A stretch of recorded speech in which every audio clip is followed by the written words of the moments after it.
Hi good evening friends. Hello, బాగుండ్రా? అయితే చూడండి, ఇవి చెమ్మకాయ విత్తనాలు ఎర్రగా ఏ విధంగా ఉన్నాయి చూడండి. అయితే ఇవి ఇంకా లావుంటాయండి, చాలా లావుంటాయి. అయితే ఇగో ఈ విత్తనం చూడండి, పగిలింది, తెల్లగా కనిపిస్తుంది. ఇవి మొలుస్తాయో మొలువవో ఇవి 3-4 ఆ విధంగా ఉన్నాయి. ఈ 3-4 మాత్రము మొలిచేటట్టుగా ఉన్నాయి. నాకు చెమ్మకాయలు అంటే చాలా ఇష్టం. ఫ్రై చేస్తే చాలా బాగుంటుందండి, సన్నగా కట్ చేసి. అయితే ఇప్పుడు వీటిని పెడుతున్నా నేను. ఈ 3 విత్తనాలను పెడుతున్నాండి. ఇవి కూడా పెడతా. ఒకవేళ మొలిస్తే మొలవాలి. ఈ విత్తనాలు చాలా కష్టమవుతుంది తేవడానికి, సంపాదించడానికి. అయితే విత్తనం ఏ విధంగా ఉన్నా పర్వాలేదు, కానీ ఇట్లా ఇది ఉండాలట.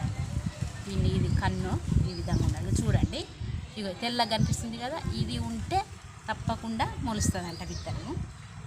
మరి ఇది ఉన్నది. ఇట్లా ఏదైనా విత్తనానికి బలం ఉంటే తప్పకుండా మొలుస్తుంది, చెమ్మకాయలు వస్తాయి. కొంచెం భూమిని కెల్లగించి ఈ విధంగా పెట్టాలి. ఫ్రెండ్స్ చూస్తున్నారు కదా, మీరు కూడా పెట్టుకోండి. చెమ్మకాయలు కొంతమంది ఇష్టపడరండి, కానీ చాలా బాగుంటుంది. మబ్బు వచ్చేస్తుంది, వర్షం వచ్చేస్తుందండి. ఓకే అండి ఫ్రెండ్స్, బాయ్ బాయ్.